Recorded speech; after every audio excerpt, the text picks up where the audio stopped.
সংখ্যা বের করা যায়। এখন তোমাকে যদি বলে যে ওয়াই ইকুয়াল টু 40 নাম্বার মৌল দেওয়া আছে, কয় নাম্বার মৌল? 40 নাম্বার। আরেকটা দেওয়া আছে ধরো 56, আরেকটা দেওয়া আছে হচ্ছে 47, আরেকটা দেওয়া আছে হচ্ছে আহ 32। বলতেছে কি যে এদের যোজ্যতা ইলেকট্রন বের করো। কি বের করো? যোজ্যতা ইলেকট্রন বের করো এবং পর্যায় গ্রুপ বের করো। কি বের করো? পর্যায় গ্রুপ। অবজেক্টিভে আসে অনেক এটা। তো তোমার কাছে কোনো মৌলের নাম দেওয়া নাই, জাস্ট বলছে ওয়াই ইকুয়াল টু 40। এখন তুমি কি করবা? হিলিয়াম, নিয়ন, আর্গন, ক্রিপ্টন, জেনন, রেডন, অর্গানেসন, এটা আগে বুঝো। দেখো, হিলিয়ামটা বাদ দাও। নিয়নের শেষ কক্ষপথে ইলেকট্রন কয়টা থাকে? 8টা। তাহলে তাদের ইলেকট্রন বিন্যাসটা কেমন হয়? 2p6। দ্বিতীয় পর্যায়ে 2p6, অলওয়েজ 2p6।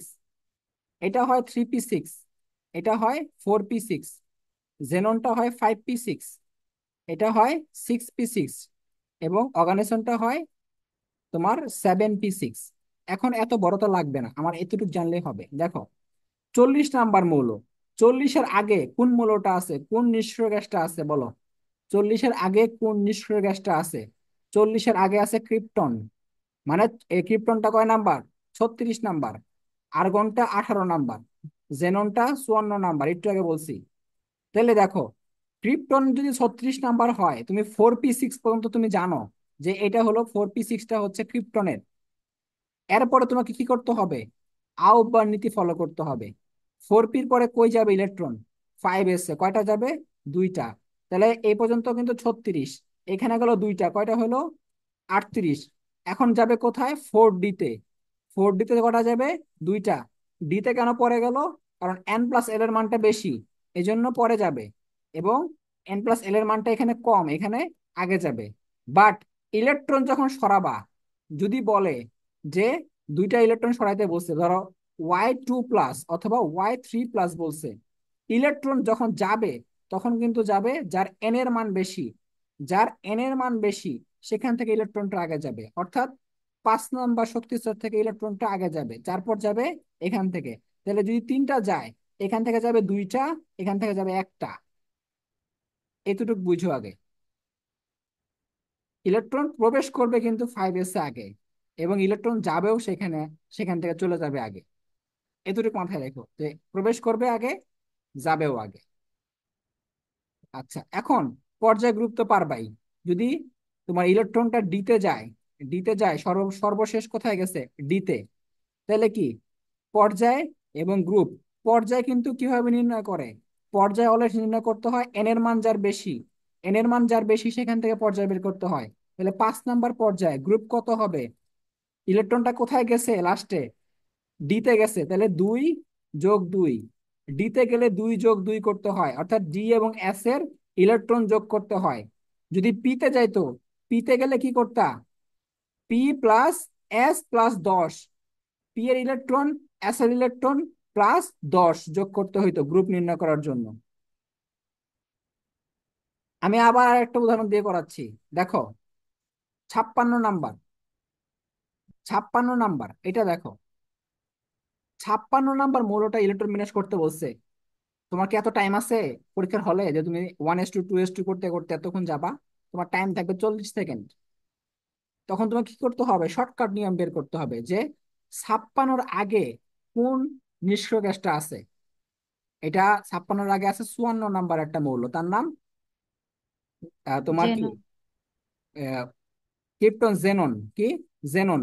জেননটা হচ্ছে 5 নাম্বার গ্রুপের, অর্থাৎ 5p6।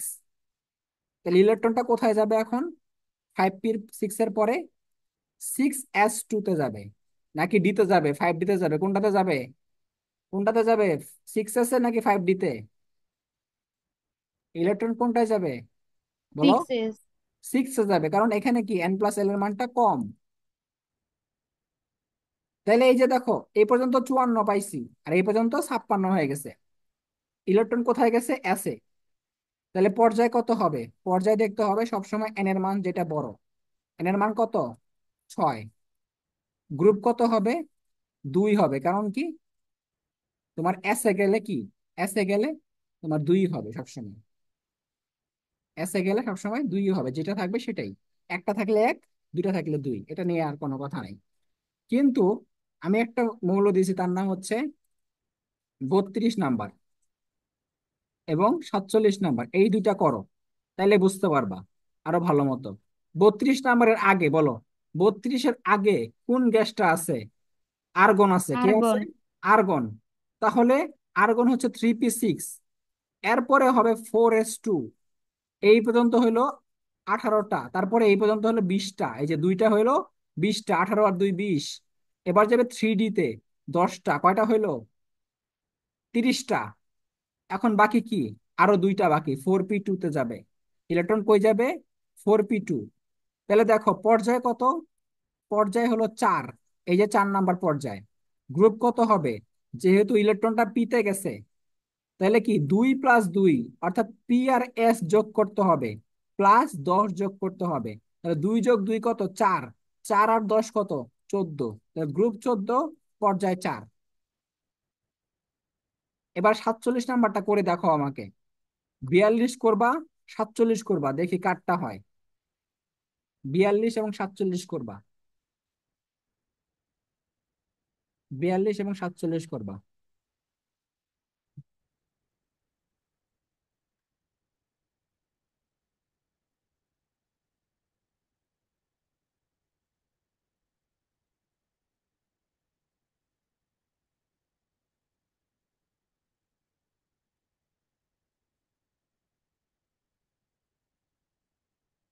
42 এবং 47।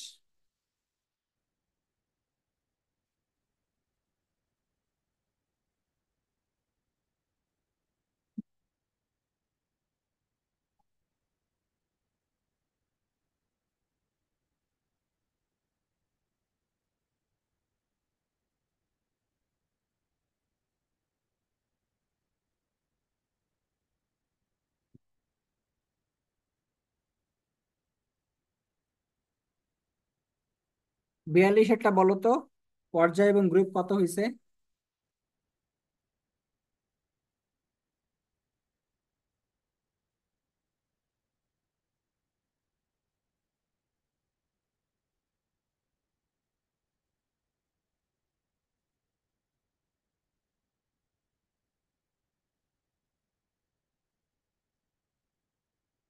সাদিয়া বলো তো কত হয়েছে? সাদিয়া বলো, 42 একটা বলো।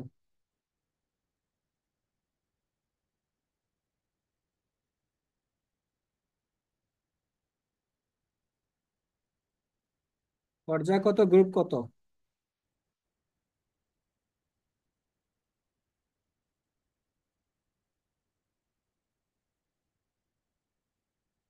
এই ফাবিয়া, পারো নাই?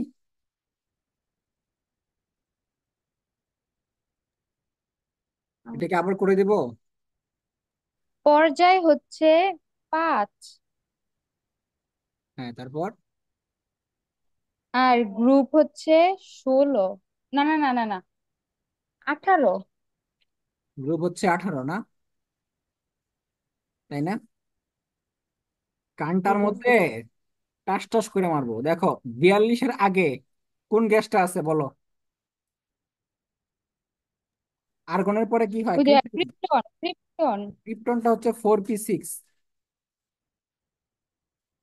তারপরে পির পরে কই যাবে? 5s এ। কই যাবে? 5s এ। কয়টা যাবে? দুইটা। এ দুইটা। কত হয়? 38। তারপর যাবে 4D-তে।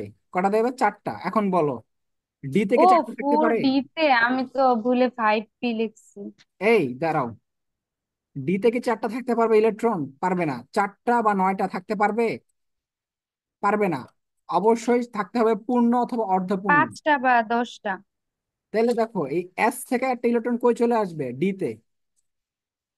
তাহলে কি হবে? 4d5, 5s1। ইলেকট্রন কিন্তু ডি তে 4টা অথবা 9টা থাকতে পারে না। হয় 5টা থাকবে, নয় 10টা থাকবে, অথবা 3টা 4টা, মানে 3টা থাকতে পারে, 2টা থাকতে পারে, একটা থাকতে পারে, তোমার 6টা থাকতে পারে, 7টা থাকতে পারে, বাট কখনো 9 এবং 4 থাকতে পারে না। তখন এস থেকে একটা ইলেকট্রন এখানে আমরা ট্রান্সফার করি। তাহলে পর্যায় কত? পর্যায় হচ্ছে 5। কেমনে বুঝলা?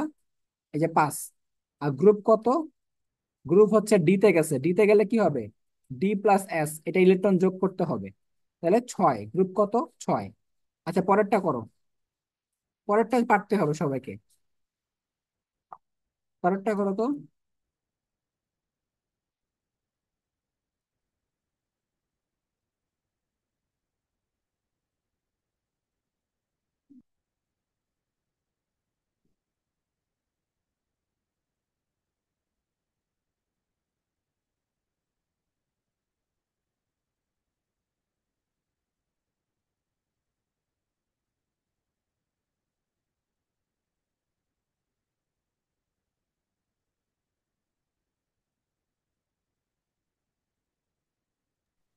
পর্যায় 5 আর গ্রুপ হচ্ছে 11।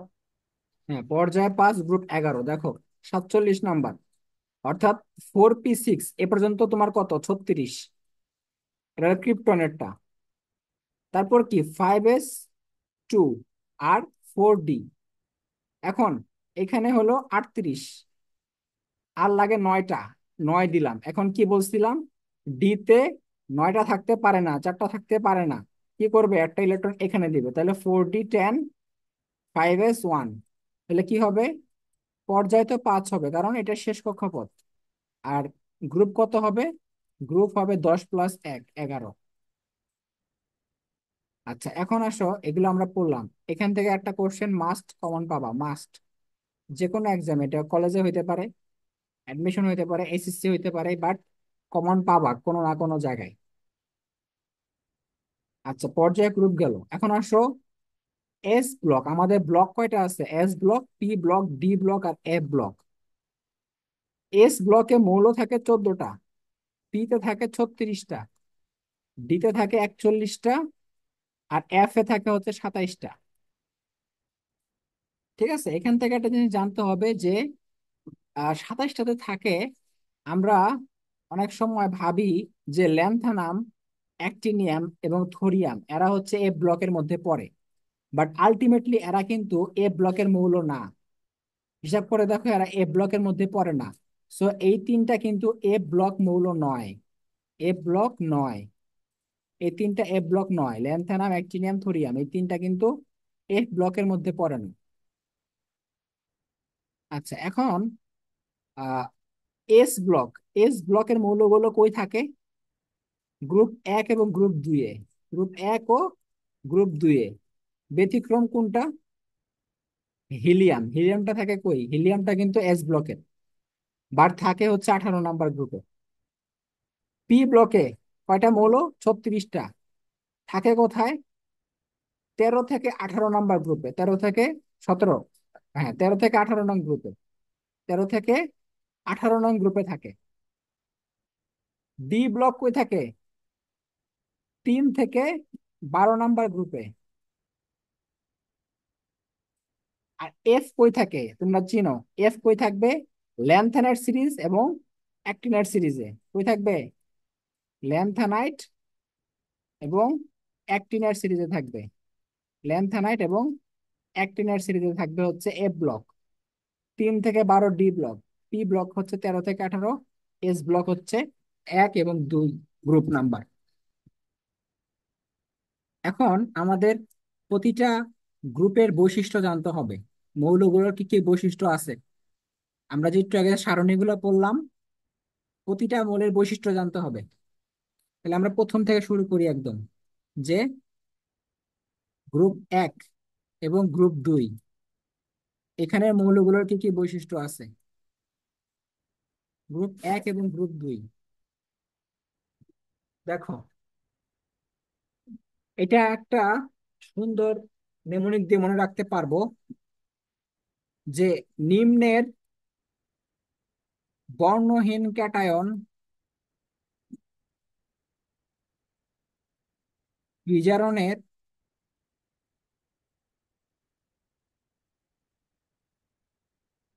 বিকর্ষণ শিখায় জ্বলে ওঠে। বিকর্ষণ শিখায় জ্বলে ওঠে।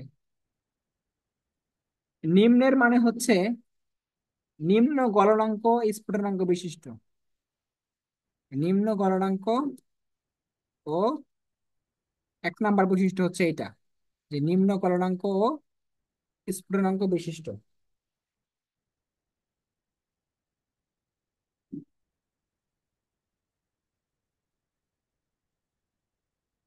2 নাম্বার হচ্ছে এদের ক্যাটায়নটা হয় বর্ণহীন। ক্যাটায়নটা কি হয়?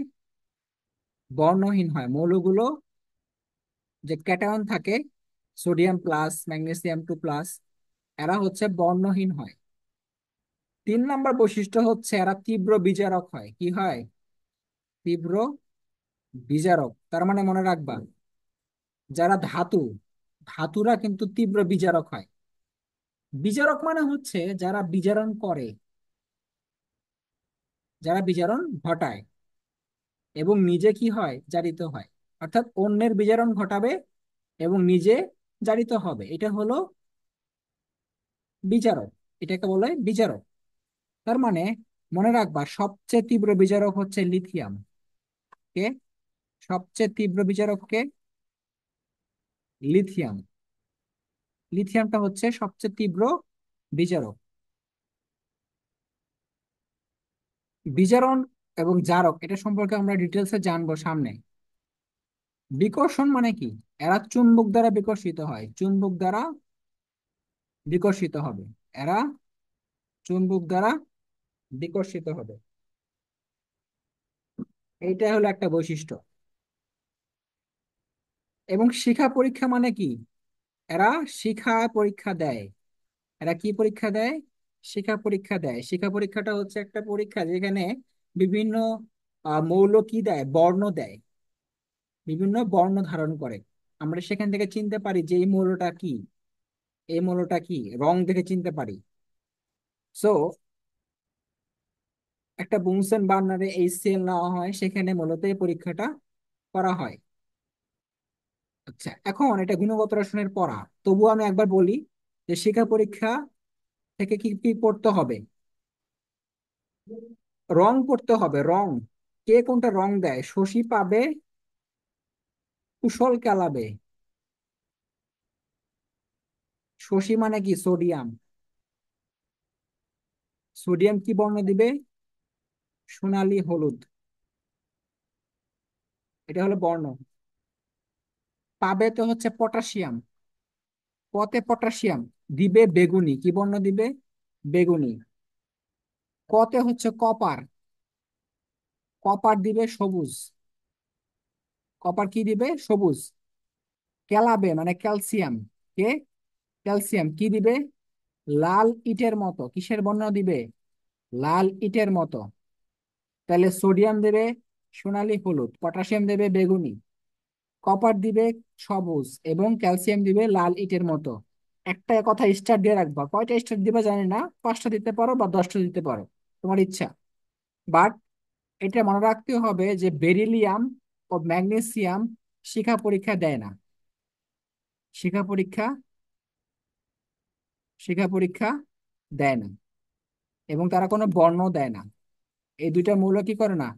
শিখা পরীক্ষা দিতে পারে না। এরা শিখা পরীক্ষা দিতে পারে না। ঠিক আছে। আচ্ছা,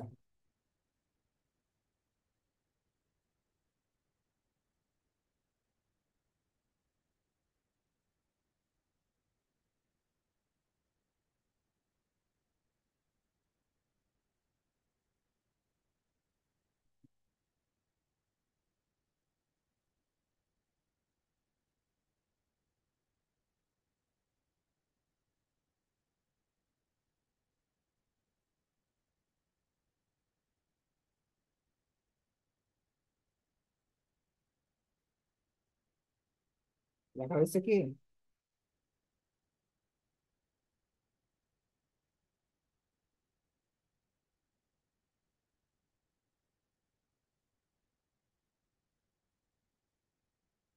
আচ্ছা বলো তো, একটা কোশ্চেন তোমাদের আসে খ নাম্বারে, সেটা হচ্ছে সোডিয়ামকে কেরোসিনে কেন রাখা হয়? কেরোসিনে কেন রাখা হয় বলো তো? এর উত্তর কি দিবা বলো?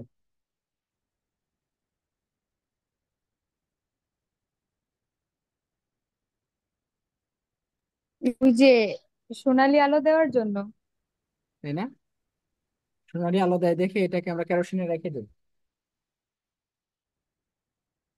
দেখো, তোমাদের একটা জিনিস জানা লাগবে, সেটা হচ্ছে সোডিয়াম কিন্তু তোমার ছুরি দিয়ে কাটা যায় কেন? কারণ এটা কিন্তু একটি নরম ধরনের সাবানের মতো একটা পদার্থ। তো এই সোডিয়ামটা দাহ্য পদার্থ। কি পদার্থ? দাহ্য পদার্থ।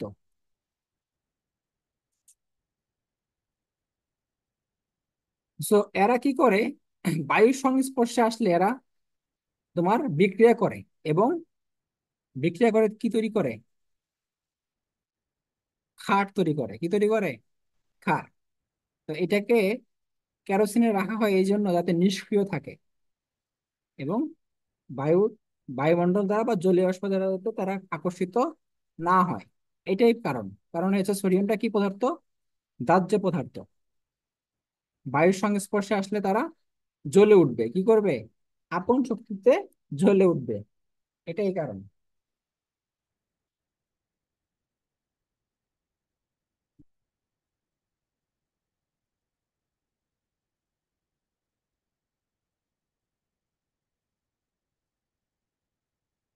আচ্ছা, এই একটা ভাইয়া কোয়েশ্চেনটা যদি কোশ্চেনটা কি ছিল?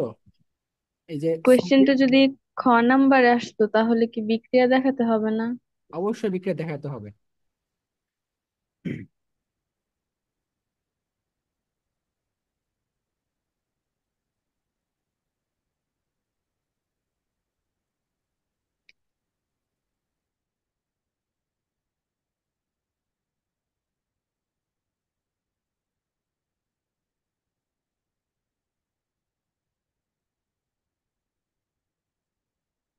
আচ্ছা, এখন তোমাদের হাজার ছেলে বই দেওয়া আছে কিনা দেখো বিক্রিয়াটা। দেওয়া থাকতে পারে যদিও, না থাকলে আমাকে বলবো।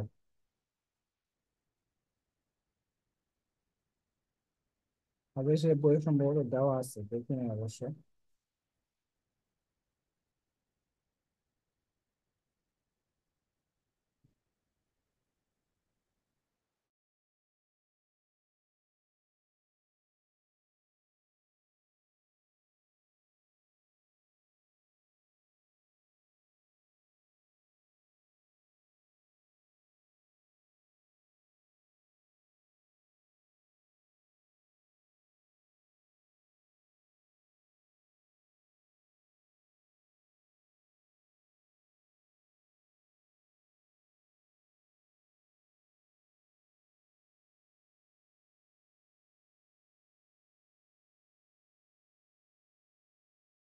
ওর মুঠ হয়ে গেছে। আচ্ছা, দেখো তো, তোমার যারা হচ্ছে ক্ষার ধাতু, এরা পানির সাথে বিক্রিয়া করলে কি তৈরি করবে বলো তো? ক্ষারীয় অক্সাইড। অর্থাৎ তারা ক্ষারীয় অক্সাইড তৈরি করবে। যেমন ধরো, সোডিয়াম যদি যুক্ত হয় অক্সিজেনের সাথে, তখন তারা কি তৈরি করবে? Sodium oxide. বুঝতে পারছো? আবার এই সোডিয়াম অক্সাইডটা যদি আবার কার সাথে যুক্ত হয়, পানির সাথে যুক্ত হয়, তখন তৈরি করবে সোডিয়াম হাইড্রোক্সাইড।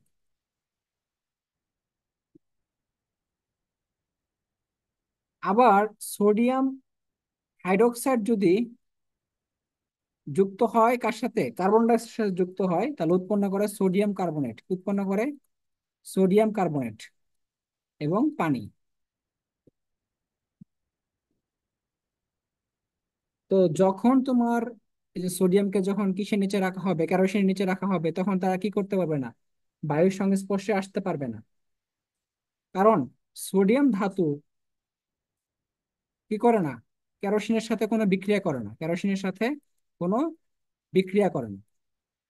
তোমরা জাস্ট চাইলে এই বিক্রিয়াগুলো দেখাইতে পারো, যে যদি সে বাইরে থাকে তাহলে সে যুক্ত হতে পারে অক্সিজেনের সাথে, পানির সাথে, কার্বন ডাইঅক্সাইডের সাথে যুক্ত হতে পারে। কিন্তু কেরোসিনে রাখলে সে কোনো বিক্রিয়া করবে না। এবার আসো গ্রুপ 13। গ্রুপ 13 নাম্বার মৌল। এখানে কি কি মৌল আছে? বাদশাহ আলমগীর গেল ইন্ডিয়া থেকে Thailand. Boron, aluminium, gallium, indium, thallium. বোরনটা হচ্ছে একটা অপধাতু। বোরনটা কি একটা অপধাতু? একটা অপধাতু। অ্যালুমিনিয়াম, এটা একটা ধাতু। গ্যালিয়াম ধাতু, ইন্ডিয়াম ধাতু, থ্যালিয়াম ধাতু, সবাই ধাতু। ঠিক আছে। আচ্ছা, এই যে বোরন, এটা গলনাঙ্কটা হচ্ছে 2330 ডিগ্রি সেলসিয়াস। কত? 2330 ডিগ্রি সেলসিয়াস। আচ্ছা, অ্যালুমিনিয়াম সম্পর্কে একটু কথা জানি, দেখো। অ্যালুমিনিয়ামের আকরিক আছে, কি আছে? আকরিক। তোমরা 9 10-এ পড়ছো কিনা জানি না, কিন্তু পড়ার কথা ছিল। অ্যালুমিনিয়ামের আকরিক কয়টা? অনেকগুলো আছে, তার মধ্যে আমরা চারটা জানবো। একটা হচ্ছে কোডাবাজি। কি? কোডাবাজি। কোডাবাজি মানে কি? কোতে হচ্ছে কোরান্ডাম। কোরান্ডাম মানে অ্যালুমিনিয়াম কুয়ে থেকে সংশ্লেষ করা যাইতে পারে। ডায়াসফার। কি? ডায়াসফার। বাতে হচ্ছে বক্সাইট। বক্সাইটটা নাম শুনছো হয়তো। আর জিতে হচ্ছে জিপসাইট। তাহলে দেখো, কোরান্ডাম, ডায়াসফার, বক্সাইট, জিপসাইট। এখন কোনটা কি নামকরণ জানতে হবে না? কোরান্ডাম মানে হচ্ছে শুধু অ্যালুমিনিয়াম অক্সাইড থাকবে। কি থাকবে? শুধু অ্যালুমিনিয়াম অক্সাইড। এখন বাকি যে যৌগগুলো আছে, একটা করে পানির অণু যোগ করো। একটা করে পানির অণু যোগ করো। এখানে থাকবে 1 অণু পানি ডায়াসপারে। এখানে থাকবে 2 অণু পানি বক্সাইটে। বক্সাইটে কয় অণু পানি থাকবে? 2 অণু। বক্সাইটটা স্টার দিয়ে রাখো। আর এখানে থাকবে কয়টা? 3 অণু পানি জিপসাইটে। 3 অণু পানি থাকবে। ঠিক আছে। তাহলে কোডা বাজে দিয়ে মনে রাখতে পারবো। আর এটাকে বলা হয় অ্যালুমিনিয়াম অক্সাইড অথবা অ্যালুমিনা। আরেকটা নাম দেওয়া হয়েছে কি? অ্যালুমিনা। অ্যালুমিনা বলা হয়। অ্যালুমিনা বা অ্যালুমিনিয়াম অক্সাইড।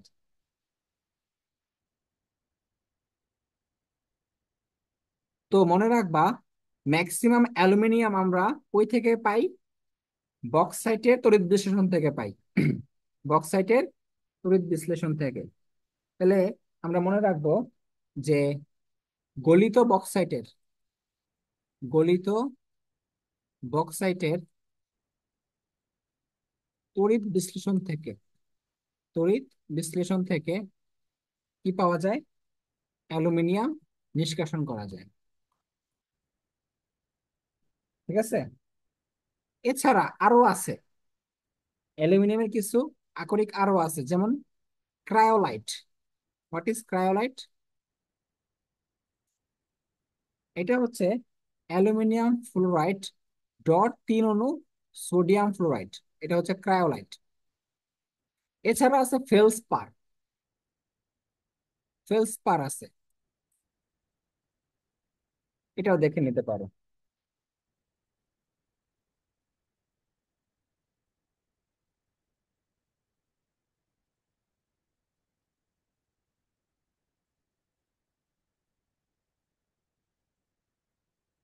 এখন আমরা অ্যালুমিনিয়াম সম্পর্কে আরো কিছু জানবো এখন। ঠিক আছে।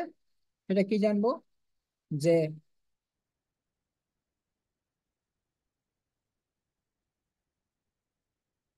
অ্যালুমিনিয়াম ক্লোরাইড, এটা কি জানো?